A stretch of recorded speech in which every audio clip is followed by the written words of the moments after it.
Marcela Topin. Marcela, të përshëndes, lija me njëherë për ty, ndalemi të detajet dhe çfarë dihet për këtë operacion. Atëherë përshëndetje edhe njëherë Arbër në studio, ndjes për këtë problem teknik. Në fakt, ashtu si sa ju pra në këtë lajm të minutave të fundit, është administratori i kompanisë të Bankers Petroleum Loni Daçovo dhe shtetas kinez aktualisht drejtor pranë kësaj kompanie, Hong Ping Xiao, kanë rënë në prangat e policisë së Fierit. Në fakt, gjithë ky arrestim ka ardhur më njëherë pas një operacioni hetimor të zhvilluar pranë nga prokuroria pranë gjykatës së shkallës së parë të jurisdiksionit të përgjithshëm Fier, e cila ka ndërmarrë këtë aksion në kuadër të një dosje penale për evazion fiskal dhe pastrim parash. Operacioni në fakt është zhvilluar në zbatim të një vendimi të gjykatës së Fierit, e cila ka autorizuar kontrolle në ambientet e brendshme të kësaj kompanie të lidhura me aktivitetin e saj shumë vjeçar. Gjithashtu, gjykata ka caktuar masa siguri edhe për disa prej drejtuesve aktual të mëparshëm, por përveç dy shtetasve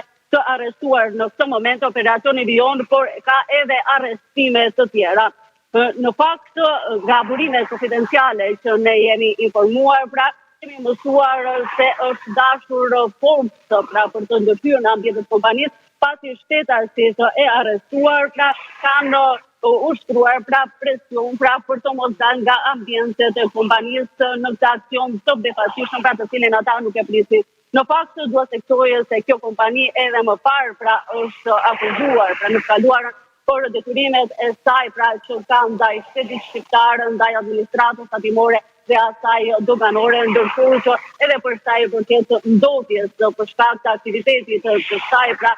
që operon prej vitesh në fushën e Marinzës, sërish ka pasur shumë ankesa. Pra ka qenë një kontroll i befasishëm, kanë qenë pranishme deri në këtë moment, edhe pak minuta më parë është larguar makina e fundit e policisë pikërisht nga godina qendrore në Fier e Bankers të Petroleum, ndërkohë që edhe të hetuesit pra që kanë qenë pranishëm përgjatë shumë orëve, pra që nga mezita deri në këtë momente, tashmë janë larguar, ndërkohë që në ambientet e kompanisë vijojnë pra ende se jenë përfaqësuesit e drejtorisë së përgjithshme të tatimeve. Pra është një operacion që vijon dhe do të ketë edhe arrestime të tjera. Marcela, ndërkohë ka detaje, janë marrë vesh, ti the janë disa akuza me syre evazion fiskal dhe pastrimi i parave. Dihet për çfarë shifrash flasim, pra dyshimet për çfarë janë, sa është vlera, nëse dihet, gjithmonë dhe për sa persona të tjerë ka urdhër arrest.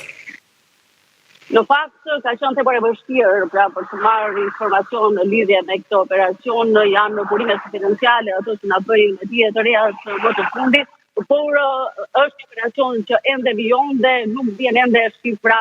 apo të dhëna të tjera, pra apo detaje të tjera për cilat ne do të jemi në vimësi pra në gatishmëri të plotë për t'i dhënë në momentin e parë. Marcela, në këtë operacion është përfshirë policia e shtetit, pa dyshim tatimet dhe flasim për prokurorin e Fierit, apo kemi ndoshta edhe spakun të angazhuar?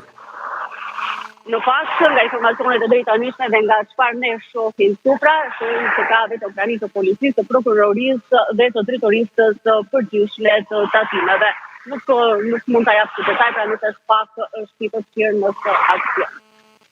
Kuptoj. Ndërkohë, çfarë mund themi për kompaninë Bankers, Marcela? Ti e njeh shumë mirë. Ajo ka vite që operon në Marinzë, apo jo? Po, ka vite që operon në Marinzë, pra, si që thashë pak më parë, pavarësisht se ka kryer disa investime pra për të rritur fuqinë e jetesës së komunitetit, sërish kjo kompani është akuzuar pra se ka shumë detyrime ndaj shtetit shqiptar, pra dhe pikërisht për këtë arsye, pra shpesh ka qenë edhe në qendër pra të mediave edhe për sa i përket aktivitetit të saj, por gjithashtu edhe për sa i përket ndodhjes që është tepër problematike pavarësisht se janë ndërmarrë disa masa pra rehabilituese në zonë, sërish ndodhja të vijon të jetë në nivel tepër të lartë, ndërkohë që aktiviteti i saj është parë me ndryshe për sa i përket përfitimeve që ka patur shteti shqiptar, ndërkohë që do të theksoj se ka patur shpeshherë pra edhe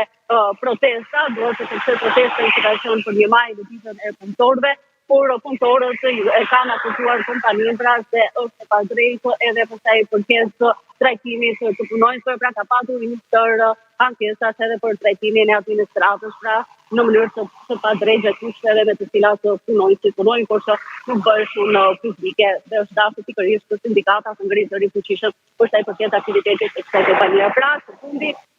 pikërisht kjo kompani, aktiviteti i saj, trajtimi i punonjësve të saj, puna e administratës është përdorur pra në